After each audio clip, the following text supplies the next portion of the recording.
अस्सलाम वालेकुम व्यूवर्स, मैं हुमा। आज मैं बनाने जा रही हूँ दही बूंदियाँ। और इसके लिए जो हमें चीज़ें चाहिए होंगी वो ये हैं। 1 कप मैंने बेसन लिया है। अभी तो मैं थोड़ी सी बना रही हूँ तो मैंने इसमें कम ही लिया है बेसन। और ये सोडा है खाने का, 1/4 टीस्पून डालूँगी मैं इसमें। मैं थोड़ा सा लाल मिर्च पाउडर भी डालती हूँ, ये भी 1/4 टीस्पून डालूँगी मैं। और ये नमक है, ये भी 1/4 टीस्पून डालूँगी मैं। और ये पानी बेसन घोलने के लिए।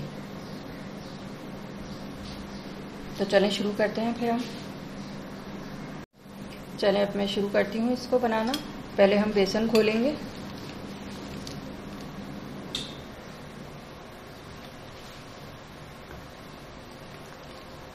और मैं कम बना रही हूँ, मैं हर दफ़ा फ्रेश ही बनाती हूँ, मैं बना के नहीं रखती हूँ बूंदियाँ। मुझे टेस्ट में फ़र्क लगता है ज़रा, तो मैं हमेशा फ्रेश बनाती हूँ, इसलिए मैं थोड़ी सी ही बना रही हूँ बस। और ये मैं भी हैंड बीटर से भी कर लूँगी, स्पून से भी कर लूँगी। और अगर ज़्यादा क्वांटिटी में हो तो फिर मैं बीटर से करती हूँ। और वैसे ये भी नहीं है कि बीटर नहीं है तो उसके बगैर हो नहीं सकता, कर सकते हैं आप हर तरह से। ये मेरे पास ये वाला हैंड बीटर है, इससे करूँगी मैं।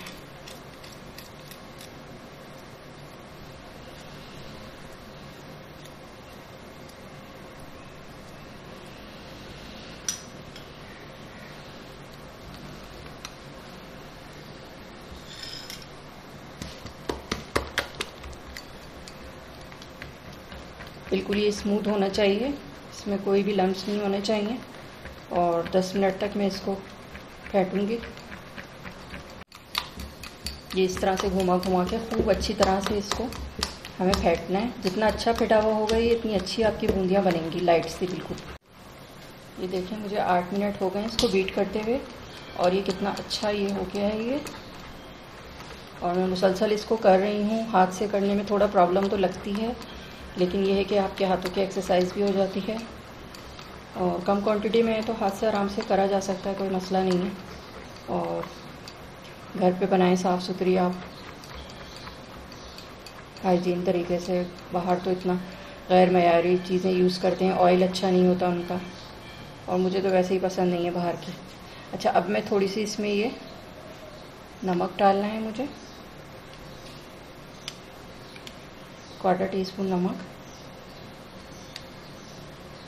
मैं इसमें मिर्चें भी यूज़ करती हूँ, मुझे ज़रा अच्छा लगता है, थोड़ा सा अच्छा और फ्लेवर हो जाता है। और ये सोडा है। अब ये डाल के मैं 2 मिनट और इसको कर लूँगी, फिर उसके बाद 10 मिनट इसको रेस्ट दूँगी, फिर उसके बाद मैं आपको बूंदियाँ बना के दिखाऊँगी।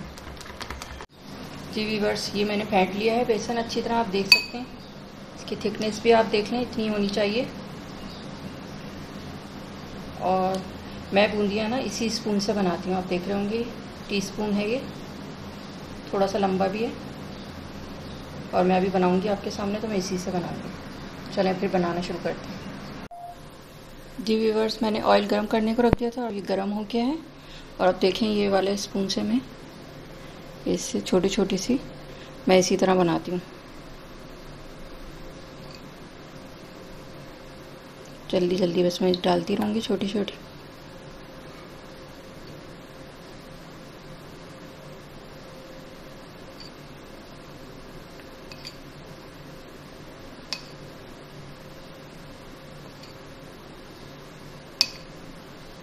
तो आप देखिएगा इतने से बेसन से कितनी सारी बन जाएंगी ये।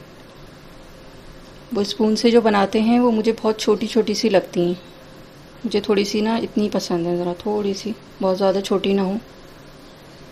जी व्यूअर्स, देख सकते हैं आप ये कितनी खूबसूरत लग रही हैं ये। आप इसकी शक्ल ही अलग होती है। जो मैं स्पून से बनाती हूँ ना, मुझे वो छन्ने वाली बनी हुई बिल्कुल भी पसंद नहीं है।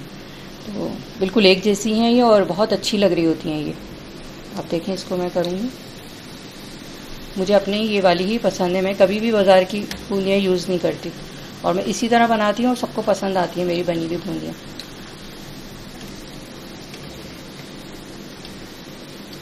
इंशाल्लाह आप लोग भी बनाएंगे तो देखिएगा, आपको पसंद आएंगी। और इस तरह बनाएं, घर की बनी हुई साफ़ सुथरी बिल्कुल। और जब ये हो जाएंगी गोल्डन तो फिर मैं इसे निकाल लूँगी और फिर मैं इसे ठंडा करने के लिए रख दूँगी। जब ये बिल्कुल ठंडी हो जाएंगी फिर उसके बाद मैं इसको पानी में डालूँगी। ये दही में पड़ी हुई भी अच्छी लग रही होती हैं और इसमें खूबसूरती भी आ रही होती थोड़ी सी है, और फूल जाएंगी पानी में जाके तो ये थोड़ी सी नज़र भी आ रही होती हैं कि ये बूंदियाँ हैं। वो बिल्कुल छोटी छोटी सी होती हैं, वो मुझे इतनी अच्छी नहीं लगती। और इनका फ्रेश बनी हुई का टेस्ट ही बिल्कुल अलग होता है। मैं बिल्कुल भी बना के कभी भी नहीं रखती, हमेशा थोड़ी थोड़ी बनाती हूँ, और जब भी बनाती हूँ फ्रेश बनाती हूँ। और बन भी जल्दी से जाती हैं, कोई इसमें ये नहीं है कि बहुत टाइम लगता है। कोई मेहमान अचानक भी आ जाए तो आप जल्दी से बना सकते हैं। अगर आपके पास दही वगैरह सब घर में ही मौजूद हो तो आप थोड़ा सा बेसन घोल के वो करके बना लें फ़ौरन, बहुत ज़्यादा टाइम भी नहीं लगता इसमें। और इंशाल्लाह बेसन के दही बड़े वगैरह भी मैं आगे मेरी रेसिपियाँ आएंगी इंशाल्लाह, वो भी मैं बताऊंगी मैं आपको। दाल वाले तो मैंने आपको बता दिए हैं, अब इंशाल्लाह बेसन वाले भी बहुत अच्छे बनते हैं। वो बस ये होने ही वाली हैं हमारी, फिर मैं इसको निकाल लेती हूँ, क्योंकि पानी में जाके भी इसका कलर थोड़ा सा लाइट हो जाता है, बहुत ज़्यादा मुझे डार्क नहीं करनी है। और अब मैं ये देख सकते हैं इसका कितना अच्छा सा खूबसूरत सा कलर है। ऑयल निकाल दें अच्छी तरह से।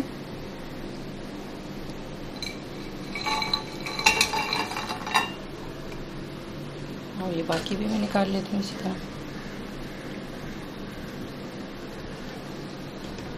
ये हमारी बूंदियाँ तैयार हैं, और ठंडा करने के बाद मैं इसको पानी में डालूँगी, और जब ये फूल जाएंगी तो फिर पानी निकाल के उसका फिर मैं इंशाल्लाह दही में डाल के फिर मैं सेट करके आपको दिखाऊँगी। आपके सामने ही सेट करूँगी, आवाज़ भी सुन सकते हैं कितनी अच्छी बनी है।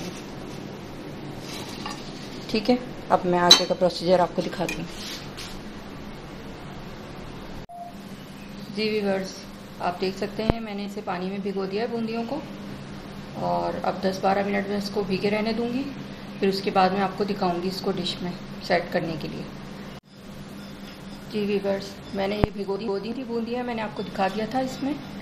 और अब ये मैंने इसका पानी निकाल दिया है, और अब मैं इसमें दही डालूँगी। ये मैंने दही फेंट लिया है अच्छी तरह, और इसमें नमक डाल दिया था मैंने। अच्छा, दही इसका भी इस वक्त गाढ़ा नहीं डालते हैं, थोड़ा सा सही होना चाहिए, बस पतला हो, थोड़ा ज़्यादा गाढ़ा ना हो।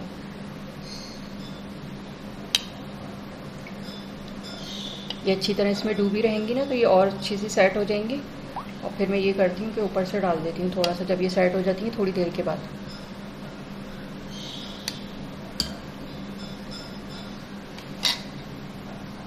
अभी ये थोड़ी देर में इसको ऐसे ही रहने दूँगी, फिर मैं इसके बाद थोड़ा सा गाढ़ा वाला दही डाल दूँगी।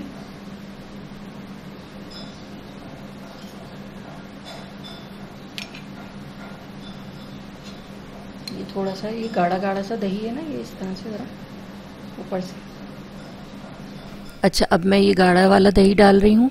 पहले मैंने जो पतला दही डाला था वो इसलिए कि बूंदियाँ अच्छी तरह जब्स कर लें दही को, और अब मैं ये डाल रही हूँ ताकि ये खूबसूरती में इसकी इजाफा भी हो जाए और ये अच्छी लगने लगती है ऊपर से गाढ़ा दही डालने से।